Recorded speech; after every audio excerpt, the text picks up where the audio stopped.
నా పేరు వచ్చేసి రమ్య రవికాంత్ సార్. నేను ఒక గవర్నమెంట్ ఎంప్లాయీని, డిప్యూటీ ఎంఆర్ఓని. సార్ మాట్లాడాను కదా, సార్ లాగా నేను కూడా డిప్యూటీ ఎంఆర్ఓని. బట్ సార్ అంత తెలివితేటలు లేవు నాకు. ఎందుకంటే సారు ఎగ్జామ్ రాసి అందరికన్నా టాప్ ర్యాంకర్, నేను లాస్ట్ నుంచి టాప్.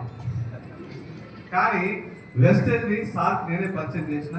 ఇప్పుడు నేను 89,000 తీసుకుంటున్నా, సార్ 40,000. ఈ అవకాశం మీలాగనే నేను కూడా ఒక 1 year పాటు ఇప్పుడు మాట్లాడబోయే డియూసిడి బాలం శ్రీనివాస్ సార్ నా క్లాస్మేట్. సార్ చాలాసార్లు చెప్తా ఉన్నాడు, నేను పంచాయతీ సెక్రటరీగా ఏం సాధించలేదు, ఏం సంపాదించలేదు.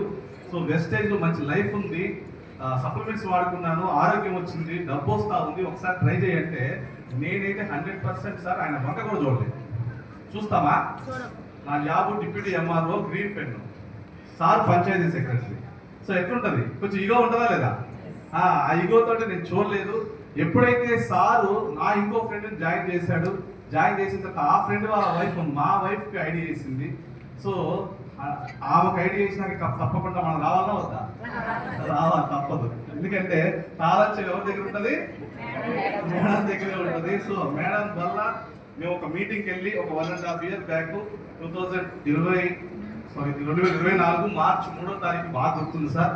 ఒక పెద్ద సెమినారు, 2000 మంది సెమినారు, వండర్ఫుల్ సెమినారు. ఆ సెమినార్కి వెళ్ళడం ద్వారా అప్పటి వరకు ఉన్న నెగిటివ్ థాట్స్ అన్ని కూడా క్లియర్ చేసుకొని నిజంగా దీంట్లో డబ్బులు వస్తున్నాయి అని చెప్పేసి ఒక క్లారిటీ తీసుకొని ఫస్ట్ నేను హెల్త్ కోసమే వచ్చాను సార్. మా మిస్సెస్కి ఆర్థరైటిస్. సో ఆర్థరైటిస్ వల్ల ఈ బిజినెస్లో రావడం జరిగింది. సో మా మేడం ఆర్థరైటిస్కి 8 సంవత్సరాల నుంచి సప్లిమెంట్స్ వాడాలి, మందులు వాడటం వల్ల తగ్గలేదు. కానీ ఒక 6 months సప్లిమెంట్స్ వాడటం వల్ల క్యూర్ అయింది. సో ఎప్పుడైతే సప్లిమెంట్స్ వాడటం వల్ల క్యూర్ అయిందో కొంచెం ధైర్యం వచ్చింది.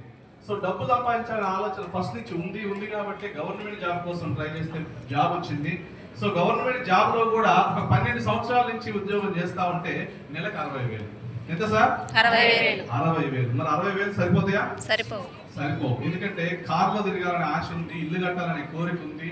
సో పిల్లల్ని మంచిగా చదివించాలనే చిన్న కోరికలు కూడా తీరట్లేదు.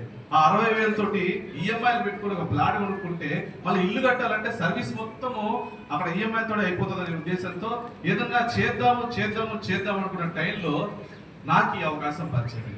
సో చాలా మంది ఈ అవకాశం చాలా చిన్న చూపు చూస్తున్నారు సార్. ఇది చిన్న చూపు చూసేది కాదు.